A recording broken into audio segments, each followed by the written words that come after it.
जागृता news में दौलत तरी हाज़ुर आहे। सलाम ऐं नमस्ते क़बूल कजो। अॼु तव्हांखे मिलायां थो चेलहर जे भोजोमल मेघवाड़ ऐं मघाराम माली सां। भोजोमल मेघवाड़ गुज़िरियल 47 सालनि खां यानी 1972 खां मघाराम माली जी बनी पोखे रहियो आहे। मतिलबु खेतर जंहिंखे चऊं, काश्तकारी वग़ैरह करे रहियो आहे, बनी पोखे रहियो आहे। घणे अरसे खां 1972 खां 47 साल थिया आहिनि, यानी अधु सदी थी आहे इहो बनी पोखे रहियो आहे।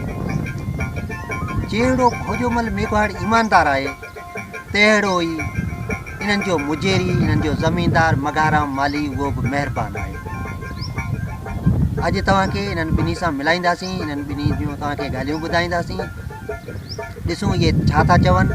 इहो हिकिड़ो पंहिंजे सिंध में मिसाली किरदारु आहिनि। बनी ॿारे जे हवाले सां, काश्तकारी जे हवाले सां, हारपी ऐं ज़मीनदार जे हवाले सां ॿई मिसाली किरदारु आहिनि। त पोइ अचो पाण हलूं था रोहिला कॉलोनी चेलहर में। पहिरें हलूं था भोजोमल मेघवाड़ सां कचेरी करणु, उन्ही सां मुलाक़ात तव्हांखे करायां, उन्हनि जूं तव्हांखे ॻाल्हियूं ॿुधायां। ॾिसूं ॿ मिंट उहे छा था चवनि, भोजोमल मेघवाड़ पाण खे छा थो चए। हलूं था पाण भोजोमल मेघवाड़ ॾांहुं ऐं रोहिला कॉलोनी चेलहर ॾांहुं।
जी चाचा, तव्हां पहिरीं पंहिंजो तारुफ़ करायो। भोजो नालो आहे रोहिला कॉलोनी जो वासी आहियां जी। ऐं पीउ जो नालो सजण आहे जी। हमेशह असीं बनी पोखंदा आहियूं। घणे वक़्त खां तव्हां कंहिंजी बनी पिया पोखो? मघाराम माली जी बनी असीं पोखूं पिया। मघाराम माली जी? जी हा। उहो हिते चेलहर जो आहे? हा जी। घणो वक़्तु थिया तव्हां पोखो पिया? 1972 खां पोइ यको असीं पोखूं पिया, जंहिंमें हारी बि ख़ुशि ऐं ज़मीनदार बि ख़ुशि। ॾेतीले जो ॿियो वहिंवार कोन्हे, बनी जो हिसो असीं ॾियूं था।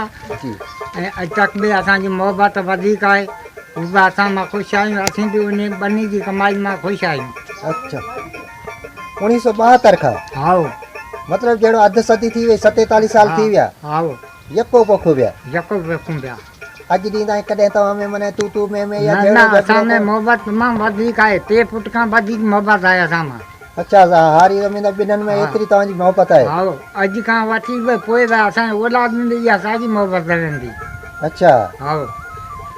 ऐं तव्हां ही मतिलबु चौथी पती जी वग़ैरह चवनि था, इहो कहिड़े नमूने पोखो था, इहो थोरो ॿुधायो, या अधु ॾियो था या कीअं इहो थोरो? न, असीं ख़र्चु पंहिंजो आहे, जोड़े पंहिंजे सां पोखूं था। ॿिज ख़र्चु पंहिंजो आहे, हुनजो चोथों हिसो आबादी फसल रथो तंहिंमें चोथों हिसो ॾियूं था। चोथों हिसो उन खे ॾियो था, मघाराम खे? हा। अच्छा। पैसो टका बि कुझु कोन था खणो। अच्छा, कर्ज़ वग़ैरह कुझु कोन्हे? न। अच्छा।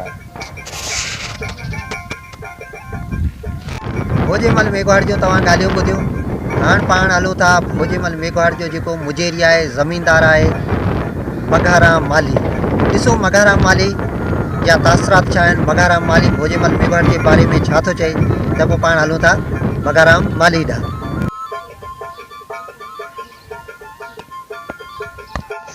तक़रीबन 50 साल आहे ऐं 50 साल खां वठी इहे हमेशह सां रहियो। पर अॼु ॾींहुं ताईं असांजो वास्तु साॻियो आहे। हिन जी ख़ूबियूं आहिनि हर इंसान में आहिनि कोन, न ॿिया बि माण्हू वेठा आहिनि, पर हिन जी ख़ूबियूं हिन सां आहिनि। हीउ अहिड़ो त हिन जो भाउ जेको मञंदो आहे, उहो हिन जो औलाद जहिड़ो आहे। असीं वियासीं हिन करे लिक ॼणा खे रखी पियासीं घणे वक़्त खां ही तव्हांजो ॿनियूं पोखनि पिया? घर में इन्हनि मुंहिंजी 50 साल थी विया 40 45 साल 40-45 साल थी विया हा यको इहो ई पोखनि पिया?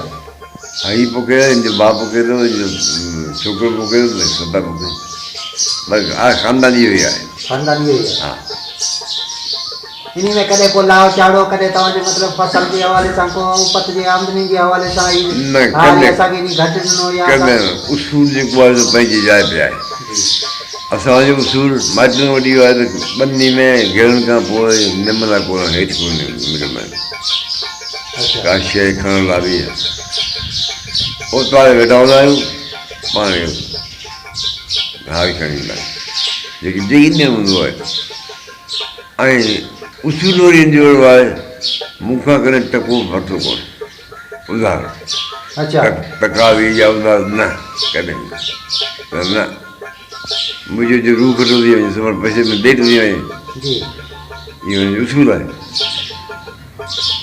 ऐं अॼु ताईं असांजो उसूल इहो ई रहियो आहे मतिलबु बिना आरपे जे बिना एडवांस जे बिना कर्ज़ खणण जे पोखनि था इहो 50 सालनि जे अरसे अंदरि कॾहिं हिननि कर्ज़ कोन खयो न कर्ज़ अच्छा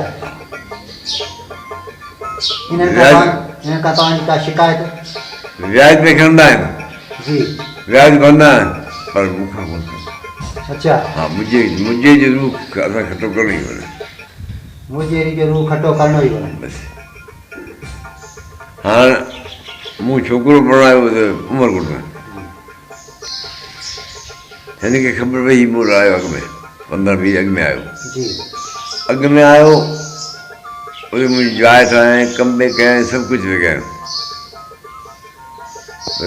छोकिरो मूं पढ़ायो पढ़ाए वापसि आउं आयुसि मुंहिंजो हाणे तूं ॿुधाए तोखे छा ॾियां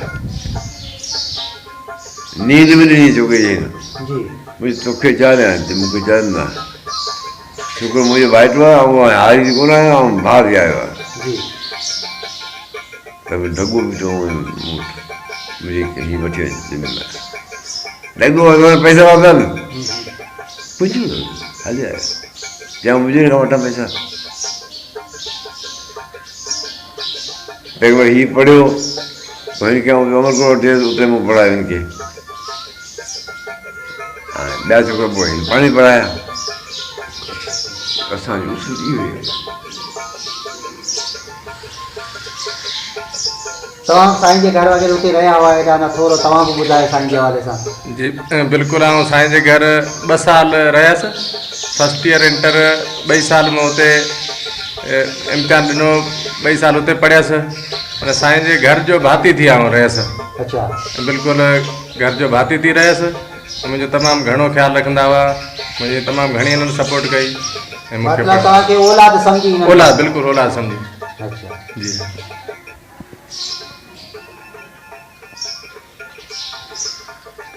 जी साईं तव्हां कंटिन्यू कयो जी तव्हां पंहिंजी ॻाल्हि खे कंटिन्यू कयो हलो तव्हांखे कॾहिं का शिकायत या हारी जी तव्हां खां शिकायत या मुजेरी जी ज़मीनदार जी तव्हांजी उन्हनि खां शिकायत कॾहिं का 50 सालनि में ज़रूरु को सवाल ई कोन अच्छा मुंहिंजो औलाद करे या मुंहिंजो औलाद करे या कुझु शराब करणी या ॿी थियो ख़ैर कॾहिं तव्हां शिकायत कई हुजे त ॿियनि जे मतिलबु ॿनियुनि में त घणो फसल पियो आहे तूं थोरो हेॾा होॾा इन जे हवाले सां का कॾहिं या तूं ॿनी पोखी कोन थो या हू पंहिंजा झार अकली कोन थो या माल खाए वञे थो तूं नज़रदारी कॾहिं अड़े बि कोन चयो अच्छा तव्हां अड़े चयो कोन या तव्हांखे हुननि अड़े चवण जो मौक़ो ॾिनो कोन मौक़ो ई कोन अच्छा हीअ मतिलबु अञा तव्हां छा था सम्झो घणो वक़्तु इहो तव्हांजो रिश्तो हलंदो मुंहिंजी आया अच्छा हा तंहिंखां पोइ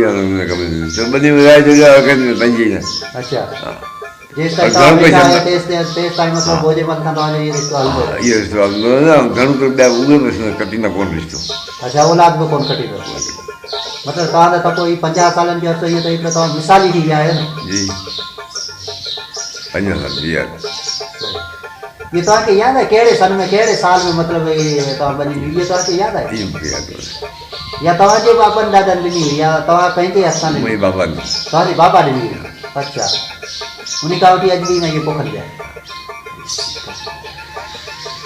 उहो हारी चवंदो बाबा चवंदा जे हिनखे छॾींदो हारी रखिणो कोन्हे। जी हीअ बि चवंदो जे इन मूंखे जेकॾहिं इहो ॿनी मिलंदी त आउं ॿनी खेॾणु छॾींदुसि।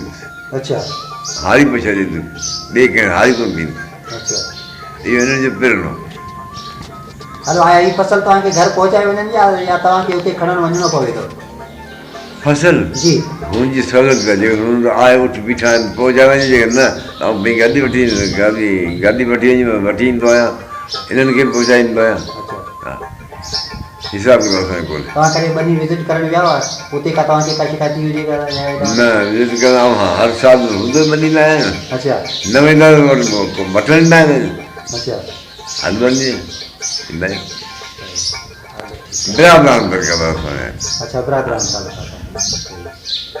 माए टोला जी कीअं आहे जी जी ईअं आहे।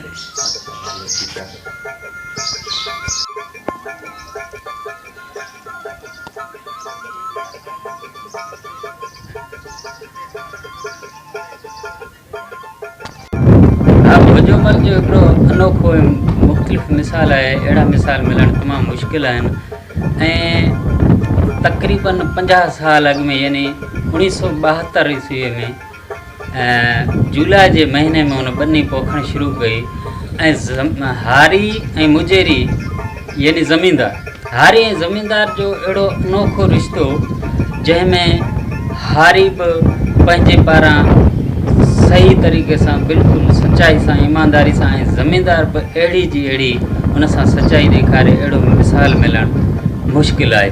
50 साल जे अरसे में हुन ॿनी पोखी पर कॾहिं बि ज़मींदार ॾिसणु न आयो, ॿनी खे चेक करणु न आयो, कॾहिं बि हुन न पुछियो त हिन में छा थिए थो या छा नथो थिए। एॾी वॾी ईमानदारी ज़मींदार जी हुई त ॿिए पासे खां हारी जी बि अहिड़ी जी अहिड़ी ईमानदारी। ऐं पाण शायदि आहियां जंहिं वक़्तु उन्हनि जा हिसाब पती थींदा आहिनि उन वक़्तु ॾिठो वेंदो आहे त अक्सर करे चवंदा आहिनि त कुझु उलट असांजे मुजेरी जे पासे वञे पर असांजे पासे न अचे। ऐं अहिड़ा सचा ऐं ईमानदार हारी मुंहिंजे ख़्याल में हिन वक़्तु घटि में घटि मिलणु मुश्किल आहिनि, छो त हिन वक़्तु तव्हां पाण हालति ॾिसो पिया सिंध जी थर जी या मुख़्तलिफ़ इलाइक़नि जी। 50 साल थी विया आहिनि, माण्हू 5 साल 5 महीना बि हार पोइ नथा कमाइनि, नथा रहनि ज़मीनदार वटि। जी 50 साल थी विया आहिनि मतिलबु। जी हा बिल्कुलु इहा ई त ॻाल्हि आहे। आउं बि चवां पियो त तव्हां पाण ॾिसो पिया हिन वक़्तु जेका हालति आहे, ज़मींदार बि अहिड़ा त उहे पैसा ॾियो वरी मिसकिननि खे ॿेड़ा चौड़ा विझी हुननि जा हालात जेके आहिनि ख़राबु कनि था, त साॻी तरीक़े सां वरी हारी जेके आहिनि उहे बि ईअं कनि था त कंहिंजा टपड़ खायो वञनि त किथे वरी सही बनियो न संभालनि। मतिलबु एतिरो अरसो चोथों नसल आहे जी। भोजोमल जे वालिद साहब खां वठी हाणे भोजोमल जा पोटा बि हुन ॿनी में वञनि था त सम्झो चोथों नसल आहे। ऐं ज़मींदारनि जे पारां चोथों नसल आहे। ऐं ज़ाहिर आहे हिकिड़ो नसल जे कंहिं तरीक़े जो त वरी ॿिए तरीक़े जो, पर हीअं अहिड़ो मिसाल मतिलबु हिकिड़ी अनोखी ॻाल्हि आहे ऐं असांखे तमामु घणी ख़ुशी थिए थी ऐं फ़ख़ुर बि थिए थो अहिड़नि साधनि ऐं सिधनि माण्हुनि खे ॾिसी जेके पंहिंजी ईमानदारी सां अगरचे अहिड़े क़िस्म जा ईमानदार जेकॾहिं माण्हू हुजनि। ऐं हिकिड़ी ॿी ॻाल्हि आहे त ज़मींदार ऐं हारी जो रिश्तो इन्हनि जो जेको आहे उहो पैसा खणी ऐं हिकिड़ो हूंदो आहे न जे पैसा खणी पोइ ॿनी पोखींदा आहिनि, अहिड़े क़िस्म जो न आहे।